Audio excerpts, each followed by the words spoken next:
Hola, bienvenido a The Smart Factory Podcast, el lugar donde los que somos apasionados por la industria de manufactura, la mejora continua y la tecnología podemos compartir nuestros conocimientos y experiencias. Hoy quiero que hablemos sobre la rentabilidad de los proyectos o las acciones de mejora en las fábricas. En primer lugar, cómo calcular el retorno sobre la inversión. Y luego les compartiré algunos tips, algunas prácticas que estoy utilizando recientemente y que me están dando buenos resultados. ¿Cómo calcular el ROI? Pues yo utilizo este indicador porque es un estándar para medir la eficiencia de las inversiones. Y se calcula tomando el beneficio neto, dividiéndolo entre el coste, multiplicando por 100 y así obtenemos un número que es un porcentaje. Mientras que el ROI es positivo, significa que estoy ganando dinero. Y mientras que el ROI es mayor, significa que la inversión es más rentable. Pero ¿cómo puedo utilizar ese indicador para una acción de mejora en la industria? Pues imaginemos que el problema que queremos eliminar genera tiempo de inactividad. Y voy a hacer un proyecto para eliminar ese tiempo de inactividad. Entonces, mi proyecto, que puede ser la estandarización de métodos, la modernización de una máquina, la mejora de una línea de producción, será el coste, ¿no? Ese proyecto es relativamente sencillo definirle un coste, el coste de instalación, el coste de mantenimiento, cualquier coste asociado a la ejecución del proyecto, para obtener un beneficio. En este caso, el beneficio sería eliminar o disminuir tiempo de inactividad.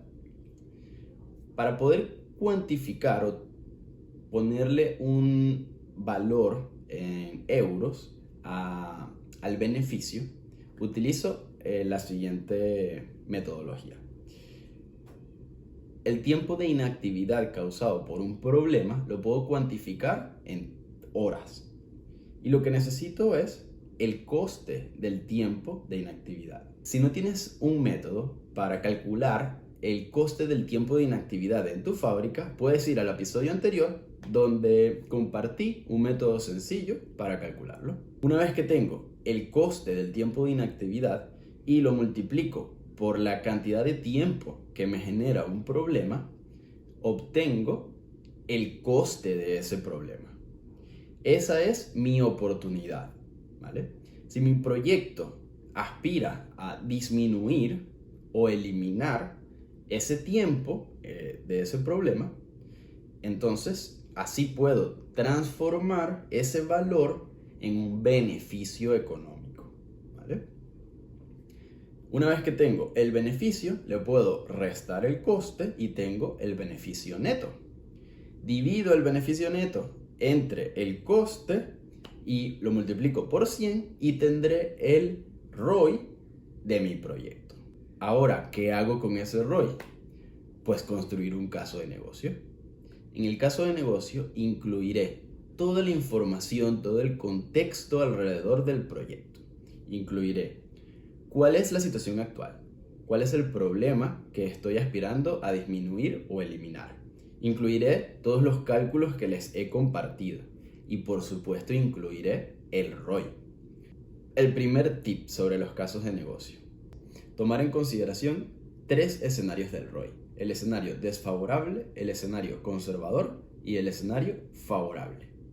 Esto da credibilidad al caso de negocio, porque no todos los proyectos van a conseguir el resultado que se plantean inicialmente. Al final de cuentas estamos planteando una hipótesis y al considerar 3 escenarios podemos asegurarnos de que aunque no estamos consiguiendo el resultado esperado y tal vez estemos un poco por debajo, aún así el ROI sigue siendo positivo. El siguiente tip que quiero compartir es incluir testimonios de las personas que se ven afectados por el problema que estamos apuntando a eliminar. ¿Por qué? Porque hay algunos problemas que son más difíciles de cuantificar, como por ejemplo que un operario tenga que ir repetidas veces hasta una posición de la máquina o de la línea y tener que solucionar algo en una posición incómoda, genera un desgaste físico.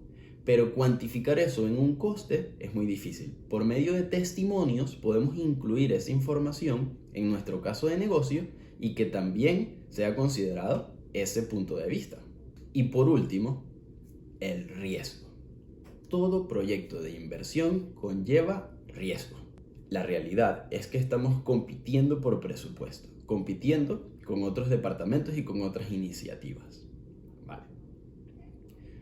Vamos a comparar nuestro proyecto contra un proyecto enfocado en aumentar las ventas o la cuota de mercado. Cuando se va a hacer un proyecto enfocado en vender más, entran en juego variables que son mucho más difíciles de prever y de controlar, porque es la respuesta de un mercado. Además, la rentabilidad de esas iniciativas suele ser baja, ya que la rentabilidad promedio en la industria de manufactura es el 10%. Entonces, son iniciativas que conllevan una gran inversión con un riesgo elevado y con una rentabilidad final que se podría decir que es baja. Ojo, no quiero decir que sea malo o que sea negativo hacer proyectos para aumentar las ventas y el volumen de negocio. Simplemente, en este momento estoy hablando de cómo defender nuestro proyecto de mejora continua ante otras iniciativas y luchar por ese presupuesto. Para nuestros proyectos de mejora continua debemos recordar que la mejora que obtengamos se puede traducir directamente en el balance de resultados de la empresa. Pero para esto es muy importante conectar el resultado que estamos aspirando, que tenemos como objetivo, con la situación real de la empresa. Y te lo llevo a la práctica. Si estoy diciendo que voy a eliminar tiempo de inactividad en las máquinas, muy bien, pero ¿qué voy a hacer con ese tiempo? Esa es la clave. Conectar la realidad de la empresa con el ejercicio financiero que hicimos, que está basado en la realidad de mis procesos productivos. Recapitulando, repasamos cómo calcular el ROI. Hablamos de cómo aplicar ese concepto a una acción de mejora en la fábrica y cómo construir el caso de negocio para defender nuestro proyecto.